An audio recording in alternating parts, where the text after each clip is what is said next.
What is up? What is up, everybody? Welcome back to the channel. Les Alex, and here today, What in the Hobby, episode number 2. We are going to be taking a look at, as you can see, StarStock.com. So in this video, I'm going to be going over what it is, how you use it, some of the pros, some of the cons, and then at the end of the video, I'm going to give you whether I think it is equal, less than, or potentially even better than some of its competitors on the online sales side of the sports card market. Is it a good way to sell flip cards?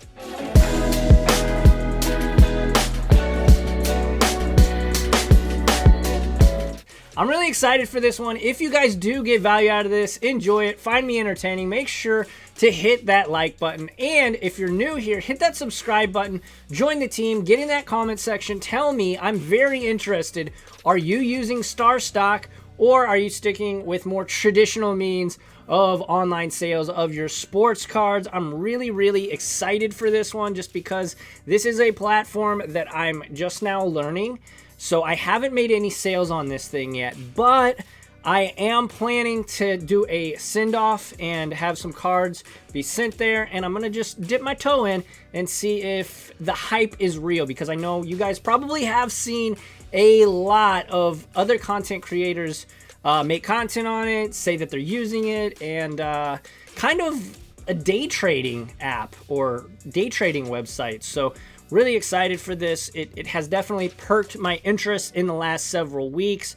So StarStock.com. If you guys are planning to set up an account, make sure to use my username or code LesAlex whenever you sign up. Whenever you put your $10 in, you will get an additional $10, and I will get a $10, and that would be awesome. I would appreciate that a million. And of course, you're getting free money, and it's helping me out as well. So that's code LesAlex. But let's get into this thing. I'm really excited. This is a semi-new platform. If you guys don't know anything about it, StarStock is kind of a new eBay, StockX kind of thing, but it's specifically for modern sports cards, and you can only do rookie cards. That's a huge thing. You can only do rookie cards. Also, they have sealed product. You can buy and sell sealed products. So StarStock is owned by 2 of the founding members of FanDuel, and recently Kevin Durant, like the Kevin Durant, just became an investor. So that, in my mind, when I saw that, some green flags went up. I always talk about red flags, but that's a huge green flag in my opinion, because I mean, Kevin Durant, obviously a huge athlete in the world of sports, won championships and all that. That's a huge boost, in my opinion, to the legitimacy of StarStock, because StarStock is one of these places where you have to send your cards off to. Now, I don't know if you're like me, but I am very skeptical of things like that, just because you never know who these people are, who you're dealing with, right? So when I saw that, Kevin Durant bought in, did a little research on who the actual ownership group is. FanDuel is obviously a huge, reputable company. So it gives me a little bit more consumer confidence to be able to send cards off to them. One huge thing, one flaw I don't like, you don't actually get to see the physical card that you'll be buying, that you'll be trading or selling or buying. But one very cool thing that they did, and we'll get to it in a little bit later, is they actually give it kind of a soft grade. So we'll get into that a little bit later. But let's take a look at just the general layout of the entire website. So first off, you get onto StarStock.com. It sends you to StarStock/Marketplace. And up here we see Marketplace, Collection, Watch List, and Activity. And then you can click on your account and everything and send in cards and such like that. But we take a look. Here are the sports we can take a look at. Baseball, basketball, football, and soccer are the 4 sports that you can right now buy, sell, and trade here on StarStock. Well, you can't trade. Right off the rip, they have a nice search menu, so you can type in whatever player you want. Let's say LeBron James. We search LeBron James, and it will bring up all of the LeBron James cards right now that you can buy and sell on StarStock. Now, one of my biggest criticisms thus far, just from poking around on this website for the last week or so, is some of the big name stars, such as LeBron James, Mike Trout, guys like that. I would have expected a little bit more cards, you know, and you can, of course, submit cards, but it does have to be the rookie cards. So right now they have 5 different variants of LeBron James rookie card. That was one thing I was like, man, that kind of stinks. But a very cool thing about StarStock is kind of how they show their information. So, you know, there's tools out there such as Card Ladder and Market Movers, which are great. I use Card Ladder almost every single day. But one very cool thing, so let's take out featured cards. Let's just go over the overlay of this website. Featured cards, and it shows you Justin Herbert, LaMelo Ball, Tyler Hero. These are kind of cards that are being sold and bought at a high rate today. And then we go down, NBA Emerging 30, and this will show you last week's top performers, last week's worst performers, and then last week's top valued. And as you can see, Markelle Fultz, Sekou Demboya, and Bol on the trending up, and then last week's worst performances, Shea. So you get the gist here. This is kind of a nice way for them to kind of give you a top 30 cards that are being sold and bought. And then the newest thing for them is the sealed wax. They've been introducing that, I think about a month ago is when they introduced that. And then they have the upcoming action. So this is in the NFL specifically. We have people that are going to be playing, people that could potentially make a spike, at least in their mind. So I'm not quite sure how they propagate this information or grab these players. I'm sure it's just based on the NFL schedule and based on kind of guys who could potentially go off. And then we have today's most traded, and we have some baseball cards, which is cool to see. You know, a lot of the hobby right now is focused on basketball and football. Nice to see even guys like Daniel Ponce de Leon, St. Louis Cardinal. It's cool to see him up there. Now, he's only selling at 25 cents, but still pretty cool. And as you can see under these, we have StarStock A, StarStock B, and StarStock C. That's kind of like I said from earlier, their grading system. So we can click on any of these cards, okay? We can click on any of these cards and take a look, but we have latest sales. So these are the most recent sales, and then new arrivals down here at the bottom. So things that they just propagated into the system.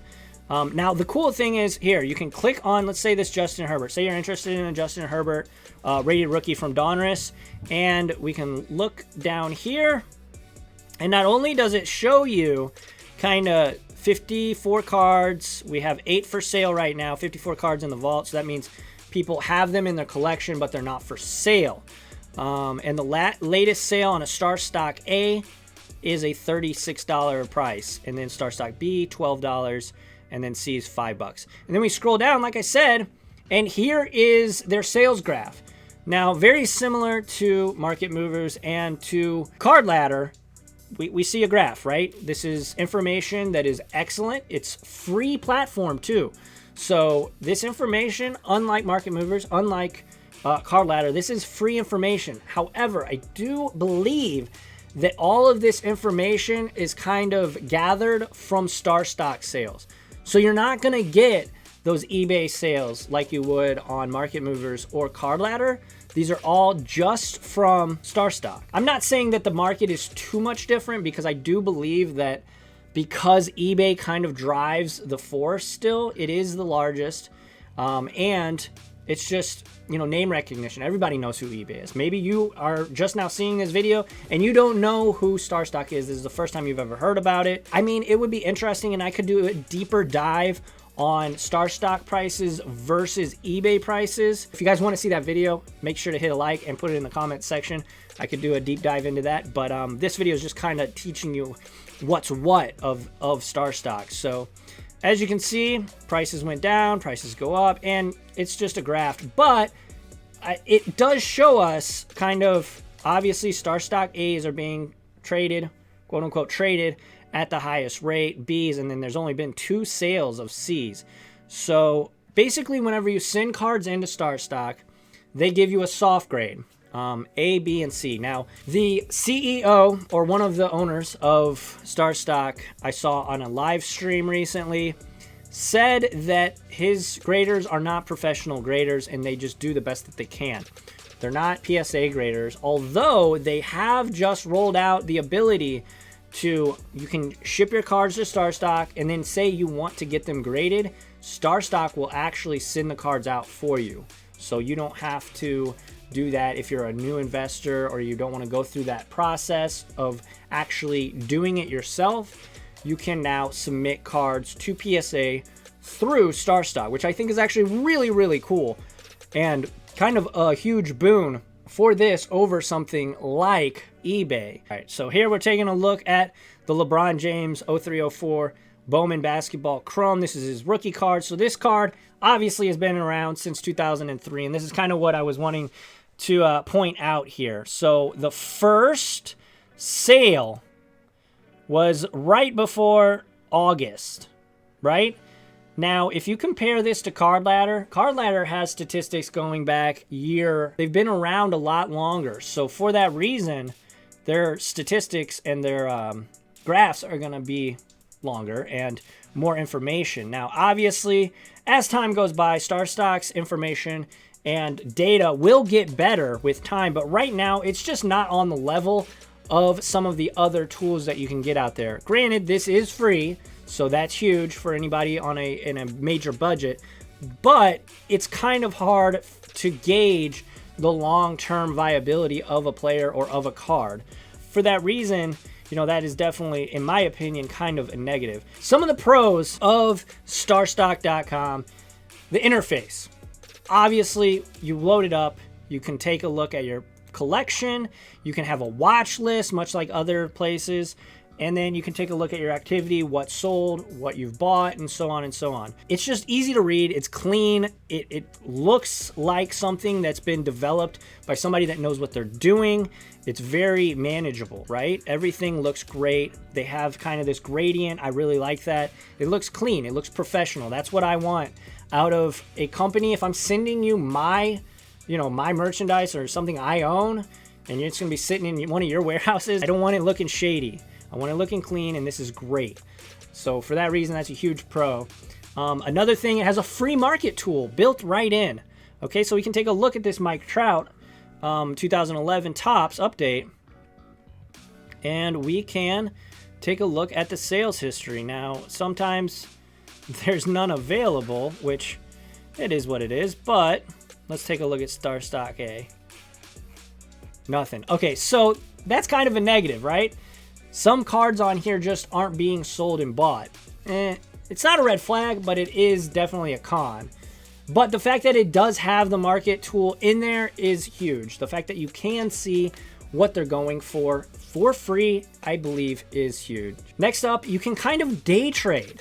So if you know that a game is coming up and you think that Alvin Kamara is going to have a good game, you can kind of buy them if they're low in your mind. You can buy them, say he does have a good game, immediately. They don't have to be shipped to you.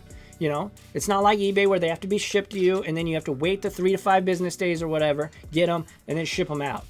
You can buy them, have them hold it, and then up the price as the prices kind of start to go up because you had a big game. You can then set them for sale and make pretty decent money and don't have to waste time, money, effort, shipping, and going back and forth between where you're kind of just the middleman, right?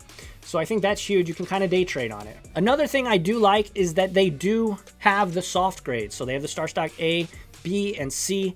Again, these aren't professional graders though. So you're at the mercy of the graders, right? So let's take a look. This Tyler Hero's got to be somebody that's been sold and bought. Okay, there we go. A lot of sales on Tyler Hero. So as you can see, StarStock, this is PSA 10 actually. So that's another good thing. You can trade in your PSA cards. You don't have to, it's not just raw. So that's really cool. But let's take a look at their StarStock A's. Boom. Look how many sales that has. So many. And it's on an upward trend. So another thing that I really, really do like is that they will send it to PSA for you. So if you get a StarStock A, that pretty much, in their opinion, means that it's going to be a 9 or a 10. So that's good. So now you have somebody who at least does this on a regular basis. Again, not a professional grader, but somebody that does it on a pretty regular basis. You're going to get probably a 9 or a 10. Now, I don't think that's a guarantee by StarStock, so make sure you know what you have. That's pretty cool that they have the option that you can go out and you can buy, sell, trade, and get them graded as well. Next up, we have 5% sales fee. eBay has a 10% sales fee, so that is super, super low, right? So if we go here to send in cards, they kind of give you a list here. Rookie card, current player, specific brand, NFL only skill positions of quarterback, wide receiver, running back, and tight end. And then they have a list of all the brands that you can do. And then here is how much you get charged per lot. So 20 cards or less is $5. 21 to 99 is 10. 100 to 399 is 15. And then 400 over is 250. I think overall, as long as you're making the cards worth it, right? You're not just putting up 25-cent cards. This is probably a decent value here. So 5% fees, I really do like that. You know, that's half of what eBay charges. All right, so now talking about the cons of StarStock. Again, you're limited to modern and rookie cards. Now, for me personally, that's not a huge downside, just because that's really all I deal in. So for me, that's nothing too big. But for you, maybe, you know, you do a little vintage, or you like selling and buying inserts and stuff. Really not going to be able to do that with StarStock. I don't know if they have plans to expand or if they want to stick to just rookies, but for right now, it is just rookies. Also, no inserts. Like I said, you can't do any of that. And they have your cards. And in my opinion, that is a liability, and therefore it is a con. Just because, you know, it's at their, if their warehouse burns, we're all out of trouble, right? We're all in trouble. Now, this is the same with ComC and stuff. I understand that. This is a model that a lot of other online hobby sales places do. But still, in my opinion, it is a liability, and it is still a con. So for that reason, I had to put that in the cons. And then, of course, the library, because you're limited to rookies and stuff, the library of cards on here isn't very expansive. And as we saw, you know, looking at LeBron James cards, looking at Albert Pujols cards, Mike Trout, those are guys I suspect we would have a lot more cards of. Now, LeBron James cards have blown up recently, even down to his bazooka cards. So some of those cards should be sold on here. Now, obviously, as people start to use this platform more and more, the library will expand, because I do think you can put in basically any type of card as long as it's a rookie card, and then they'll add it to their library. But for the time being, again, it is what it is. Overall, final verdict on StarStock, I do think it is a good platform. I am going to use it, and I will film a video of me sending cards out. I don't know when that's going to be, maybe in a couple weeks or so, but I'm really excited for it. The hobby's evolving, guys. The hobby is evolving, and this is kind of one of the first stepping stones into, I think, kind of day trading for the hobby and for sports cards. So I'm really excited. It's kind of modernizing everything, and the fact that you get the tool inside of a sales platform, the 1-2 combo, I think is actually just amazing for the hobby, and it's free. So there you go, guys. There's my thoughts and opinions on StarStock. If you guys enjoyed this video, make sure to slap it with a like. If you're new here, you got value out of the content, hit that subscribe button. What do you guys think, though, of StarStock? Is it going to be a competitor with eBay and with ComC? Let me know in the comments section below. If you want to interact with me more, get my thoughts and opinions on other stuff, of course, best way to do that is hit that subscribe button. But also, follow me on Twitter and Instagram. And check out my website, fullcountmedia.com. I post a lot of my videos on there, and some extra articles from other people in the hobby, other content creators. Anyways, guys, I appreciate you. Oh, and if you want to get one of these sick Keep Cracking, Keep Collecting t-shirts, that'll be on my website as well, so check that out. Anyways, guys, I appreciate you. Thanks for watching. And until next time, keep cracking packs, keep collecting. I will see you in the next one.